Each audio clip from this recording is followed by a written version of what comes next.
Narito tayo ngayon upang matunghayan ang napaka-latest, nag-iinit na issue ni Ate Erica sa pagitan ng kanyang pamilya.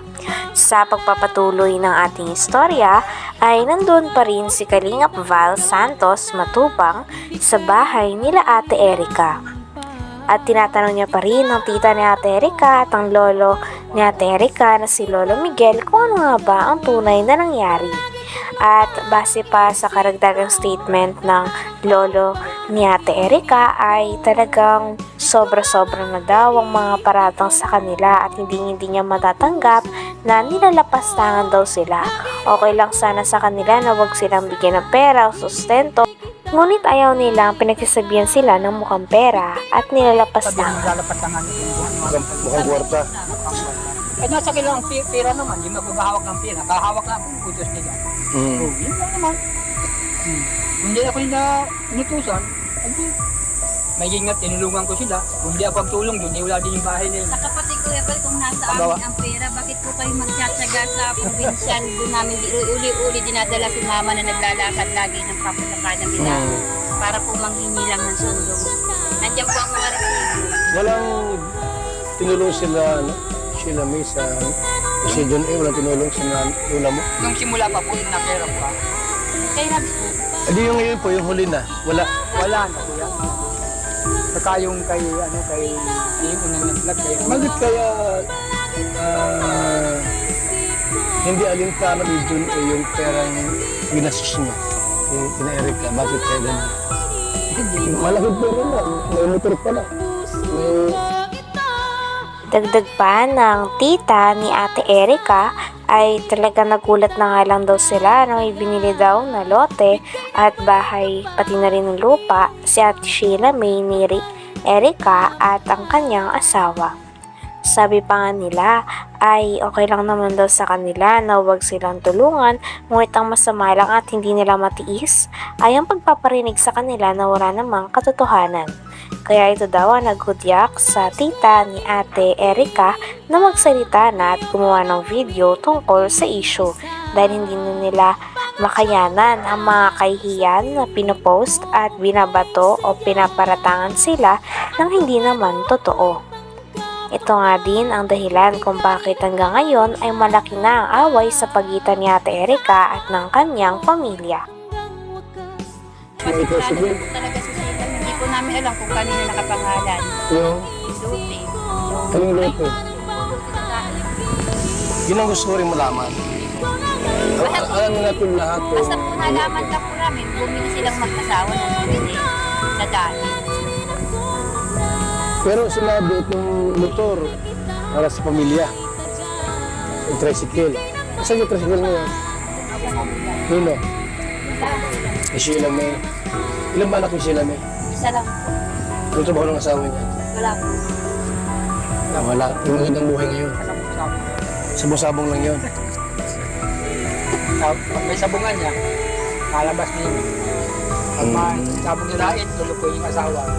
Ay mga masama-sana. Silang gumamit sa private motor yun? Private na tricycle? Pinan daw po yun. Kinunan ng prangkisa. Saan? Tawag ko kung totoo at Ang pag-business. uwi dito. Pag uuwi dito, may kapal. yung number. Isa pa sa mga hinain nito ay ang mga pera daw at mga pinamimigay na dapat sana ay para sa buong pamilya ay inaangkin daw ni Ate Erica at ng kanyang ate pati ng asawa ng kanyang ate. Katulad na lamang ng binigay ni Sir John A na tricycle na pang pamilya ay si Ate Erica at ang ate niya lang daw ang nakikinabang. Dahil simula nung umalis sila ay hindi na sila nagparamdam at ni isang anino sa bahay nila dati ay hindi na nakikita. Talagang tuluyan na nga na iniwan ni Ate Erica at kinalimutan na lang ang kanyang lolo at lola na nagpalaki sa kanilang dalawa ng kanyang ate. Kaya ito din ang hindi makakayanan ni Lolo Miguel dahil marami pa silang mga masasamang bagay na sinasabi at binabatos sa mga tao na nag-aruga, nagpaaral at nagpalaki sa kanilang dalawa ng kanyang ate. Uwi dito. Pag uuwi dito, may kapal. yung number. Ang prangkisa tayo, alam mo, magkano? 300,000. Kanikisang yun, ang kayakong ko pagkapiki yun. Gawa ng pag-uwi dito, tatapalan ng papel. Punta doon, lulubay siguro asawa, mga masada, Hindi tatanggalin. naman po sila nagsasagot sa amin kung ano ba, nagugulat na lang po kami na may tricycle na. Nagulat po kami, may motor na. Nalaman na lang po namin, may lote na po sa daet. Wala naman pong ano sa amin sila na, o tita, lula, ganito po nito. Wala po. Sila lang po. Ang nakakaalam sa lahat ng transaksyon. Sila lang. Okay. Basta po pagdating ng kapatid niyo, kasama. Parang nalis behind kayo hindi kayo inaalala. Di bali wala po sa naman ako na gatong hirap.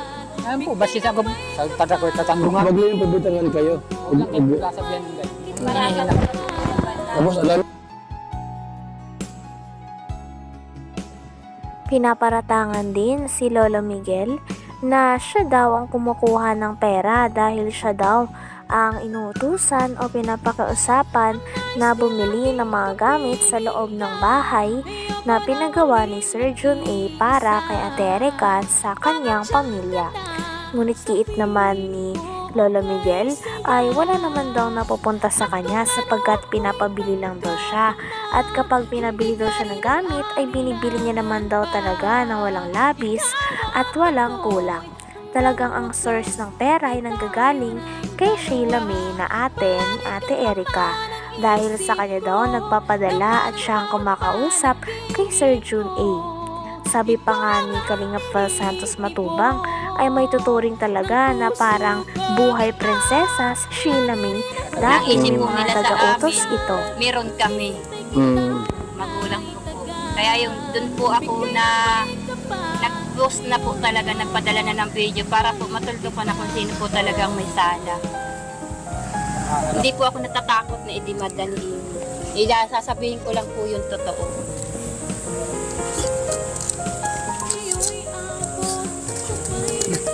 ano mensahe mo tayo kay Ini Torres tay?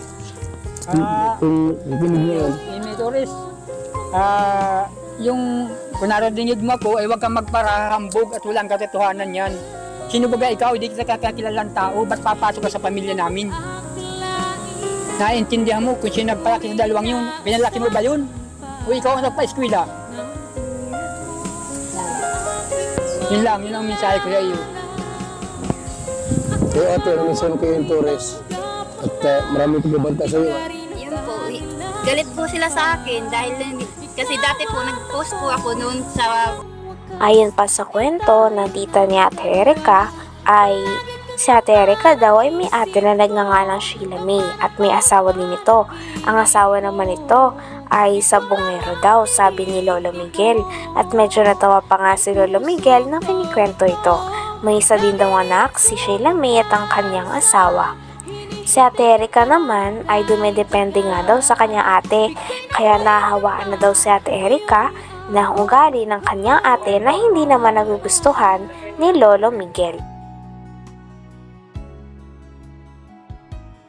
Nung reactor po na sabi ko, tumigil na kayo niyan na pambabanta sa pamilya ko dahil pag po ako napuno, ilalabas ko ang tunay na tinatago ng ano ninyo, iniidolo.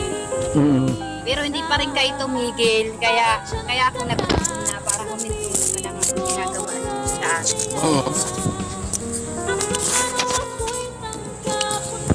So, kung alam bakit siya nakikialam sa pamilya niya ay pagkasaan niya. Pinapalabas ko kasi niya lagi Kuya Bal si Erica. Maganda ang pakisama namin, maayos pa daw po kami. Gusto po kasi niyang panindigan namin na oo, kahit matusutan si Erica. Nagbibigay daw po sa amin ng sustento si Erica. Gusto po nila Hindi naman. kahit hindi naman. Nasa totoo lang naman po ako, kaya po ako nagsasalita ng ganito.